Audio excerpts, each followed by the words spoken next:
Hi, this is Glenn with Crimson Lotus Tea. We are in Jingmai. We are in an old growth tea forest just outside of Jingmai Town. This tea garden is actually kind of considered kind of like a tourist tea garden. It's incredibly well maintained. It's got a lot of really nice, easy walking paths and stuff like that. It is still picked and processed and stuff like that for different tea, but it's very easily accessible from Jingmai Town. So there's always tour groups and stuff coming through here. But it's really nice. It's easy to walk and just kind of walk and show some of the different trees and stuff that are here. They're big. They're actually really big trees. And that's pretty awesome to see. We can kind of like do a little pan and zoom around here, and I'll focus on some of the trees in a second. It's impressive to walk through a garden like this. A lot of these trees are really large, very big trees. They've been growing here for quite a while. Some of the locals say the trees are more than 1,000 years old, but it's kind of hard to tell. But you know, you can put your hand against it. You can judge the size from that. And these are big trees. They got big root balls. They go down really deep. They branch really quick, and so the trees here don't actually get too tall. They're fairly easy to pick without a lot of giant climbing and stuff. But it is pretty interesting. They are pretty big trees. Here's another one that's pretty large. You might need a little ladder to get up that to climb it. Jingmai is an interesting place. They really know how to take care of the tea trees, and it isn't the religion, but it's almost as if it was just the treatment of the tea trees. It's pretty impressive. I don't see tea gardens treated the same way in most of the places that we are at in Yunnan. Jingmai is unique. Jingmai is very unique in that respect. It's summertime, and so they're probably going through the first summer picking on these trees, and you can get multiple pickings throughout the year. Jingmai has a really nice essence. I enjoy drinking Jingmai a lot. The trees in here are actually numbered. This is 958. This garden's actually a pretty expensive garden, mostly for tourist reasons. Some of the other tea gardens that are deeper into Jingmai, I actually prefer, and aren't as expensive as a lot of the material in here. You can see a lot of times the trees get damaged. They can still produce, but it's risky for a tree like this. This one's mostly bark. It might have probably was actually a much larger tree before it took some damage. This garden actually also has smaller trees and stuff put in, little tiny ones. These ones probably like 10, 20, 30 years old. They're interspersed into the tea garden. They'll actually be picked. They'll be picked separately, and they'll be kept apart from the old tree stuff for the harvest.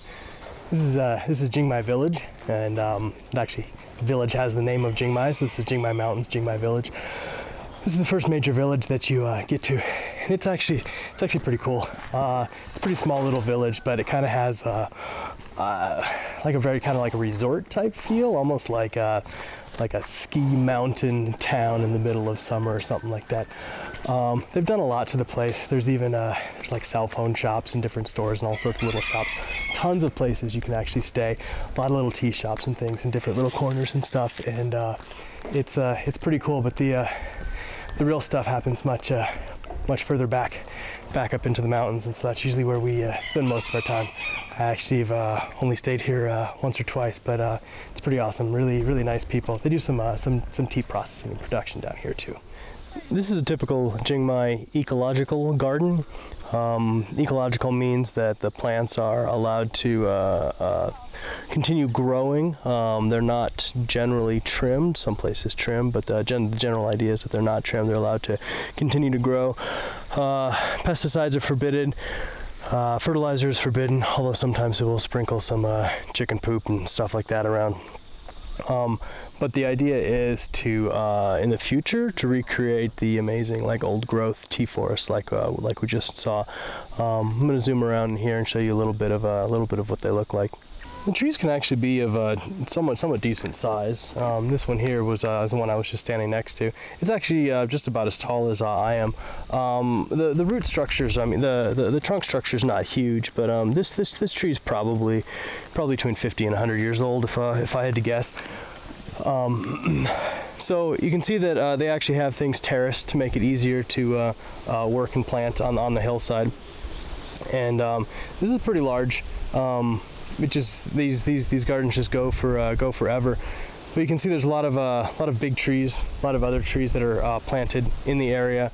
They really want this to be more forest than, you know, like your traditional straight, you know, like bush tea tidy style that you see in a lot of areas. So the idea is, well, they're pretty pragmatic here, and 30-40 years ago they figured out that it wasn't things weren't working for them from the traditional perspective of making standard tea gardens, and they're pragmatic. They're very pragmatic, and they made the hard decision and just started culling tons of trees. And oh, it looks like it's starting to rain a little bit. And so they actually worked to start building the tea gardens that they grew up with, and that's what this is. The tea from here is cheaper, but with good processing, it's still quite nice. And you know, the hope is in the future, you know, like generations 10, 20, 30, you know, generations down the line, that these are going to be like really huge, big old growth tea gardens again. And that's it's kind of impressive to see how well they plan for the future here. This is a typical village in Jingmai. The ethnicity of the locals is primarily Dai and Bulong. Dai are the ethnic predecessors of Thai, the people who moved down to Thailand. So you can see a lot of the architecture is actually somewhat similar to what you see in Thailand. The rest of these homes, these are traditional Bulong style homes, which means they're all one big room generally, and they're all on a big pile. What I mean by a pile style home is they're actually on vertical logs, and all the animals and everything live underneath the house, and the people live on the next two layers. It's pretty cool. Nearly every single person in Jingmai is involved in the tea trade. Everybody is in the tea profession somehow.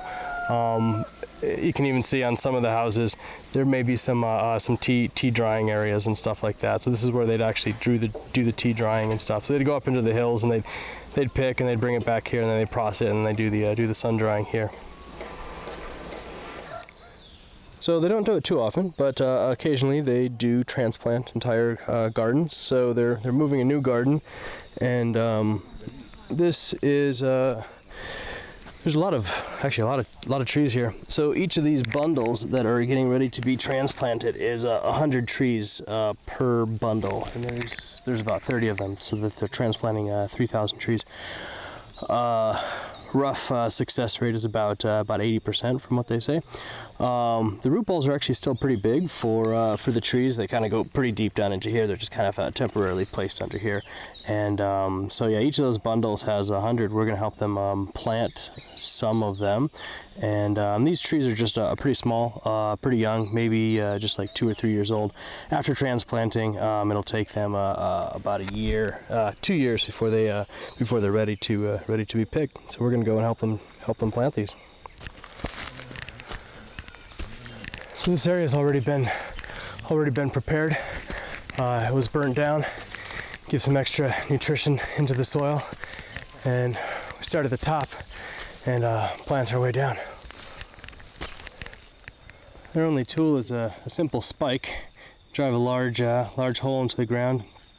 The roots put in, and they push in dirt from the side, and they'll use the back to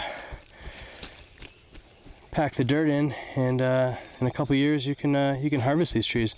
Apparently this varietal can actually grow pretty quick if they use some chicken fertilizer. So a lot of chickens growing around here, so I'll be spreading that down. There's a handful of small ones that have already been planted a couple weeks ago. They're already doing pretty good. It's nice to see new gardens being made. It's kind of got this air of future potential around it. Something that they really take seriously in Jingmai. They're always planning ahead, planning for the future. I really like to see that. This is something I didn't notice when I was filming a minute ago. They're actually planting two in each spot, so 1 and 2. And I think the idea is that they actually grow together and make a bigger plant. I'm not entirely certain. I'll have to look into that a little bit more, but it's pretty interesting.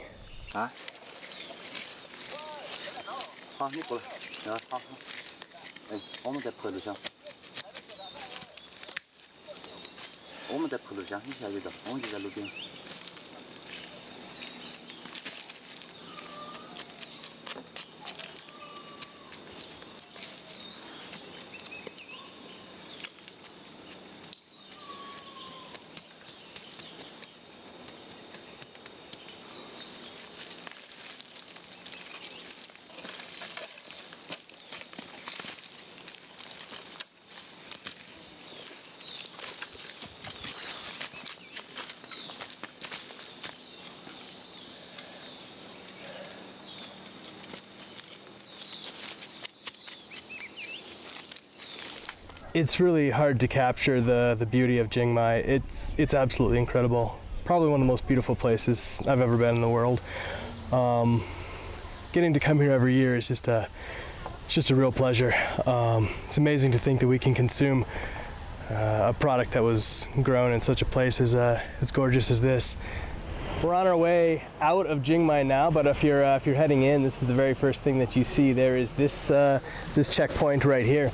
Jingmai takes it very seriously, the quality of their tea, and if you're caught bringing other people's tea into Jingmai, they will confiscate it and they will literally set it on fire right here on the side of the road.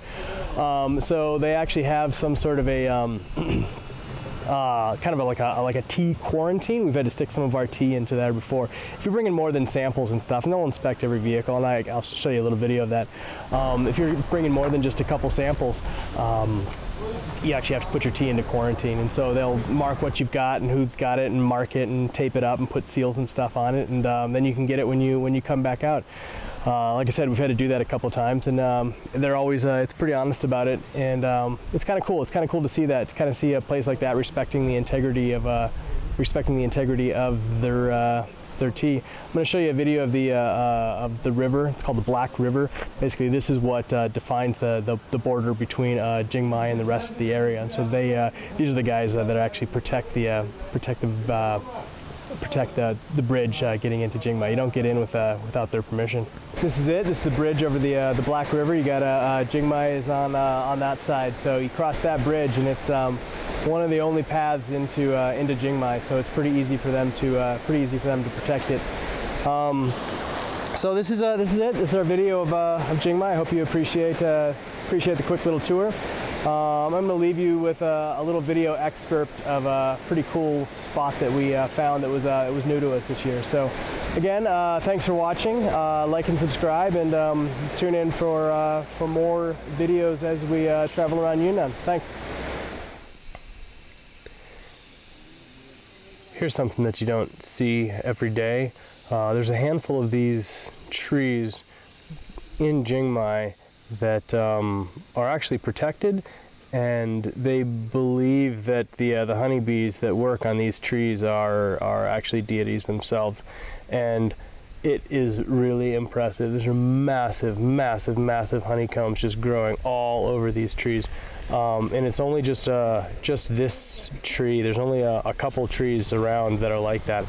And it's really impressive, because these honeycombs are massive, and they're just hanging all over this tree. It's pretty cool, and yeah, you don't see something like that every day. So they won't harvest this.